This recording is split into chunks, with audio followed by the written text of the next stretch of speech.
মানুষের অভ্যাস তার শারীরিক ও মানসিক অবস্থার উপর প্রতিনিয়তই প্রভাব বিস্তার করে। দীর্ঘমেয়াদে প্রভাব ফেলে মস্তিষ্কের উপরেও। সম্প্রতি যুক্তরাষ্ট্রের হার্ভার্ড মেডিকেল স্কুলের নিউরোলজির অধ্যাপক রুডলফ ই তানজি মানুষের মস্তিষ্কের জন্য কয়েকটি মারাত্মক ক্ষতির অভ্যাসের কথা জানিয়েছেন। এগুলোর ভেতর মস্তিষ্কের জন্য সবচেয়ে ক্ষতিকর হিসেবে চিহ্নিত করেছেন দৈনিক ৮ ঘন্টা কাজকে। এই নিউরোলজিস্টের মতে কর্পোরেট প্রতিষ্ঠানগুলো দৈনিক ৮ ঘন্টা কাজকে সাধারণ নিয়ম বানিয়ে ফেললেও এটি মানুষের মস্তিষ্কের জন্য খুবই ক্ষতিকর। এর ফলে মানুষের বোধশক্তি কমে যায়, মস্তিষ্কের কোষগুলো ক্ষতিগ্রস্ত হয়, ফলে কমে যায় সৃজনশীল উৎপাদনী ক্ষমতা। অধ্যাপক রুডলফ বলেছেন, প্রতি ঘন্টা পর ৫ মিনিট হাঁটা স্বাস্থ্যের জন্য উপকারী।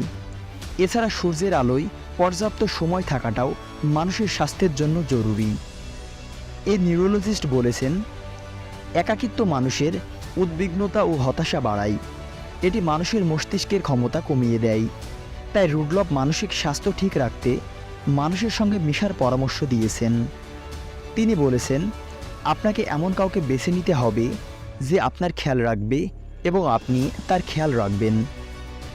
হার্ভার্ড মেডিকেল স্কুলের নিউরোলজির এই অধ্যাপক বলেছেন, একাকিত্ব দূর করতে আপনি সময় নিয়ে পরিচিতজনদের সঙ্গে ফোনে কথা বলতে পারেন।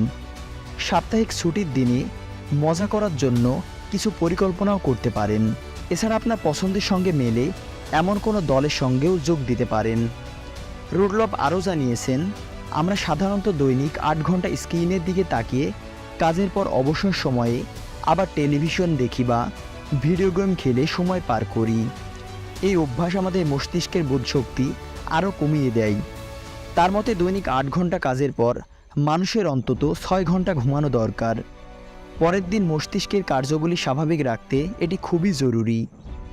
কম ঘুম মানুষের কাজের ক্ষীণতা, সতর্কতা ও মনোযোগ নষ্ট করে। তিনি ঘুমানোর অন্তত ১ ঘন্টা আগে বিছানায় যাওয়ার পরামর্শ দিয়েছেন। ঘুম আসার জন্য তিনি চোখ বন্ধ করে ২ মিনিট থাকার কথা বলেছেন। ঘুমানোর ১ ঘন্টা আগে তিনি নীল আলো থেকে দূরে থাকার পরামর্শ দিয়েছেন। সবশেষে এই নিউরোলজিস্ট মানসিক চাপ কমাতে আমি ঠিক আছি এই বাক্যটি মাঝে মাঝে উচ্চারণের পরামর্শ দিয়েছেন। ভিডিওটি ভালো লাগলে চ্যানেলটি সাবস্ক্রাইব করে আমাদের সাথেই থাকুন এবং আপনার মূল্যবান মতামতটি কমেন্ট বক্সে জানাতে ভুলবেন না।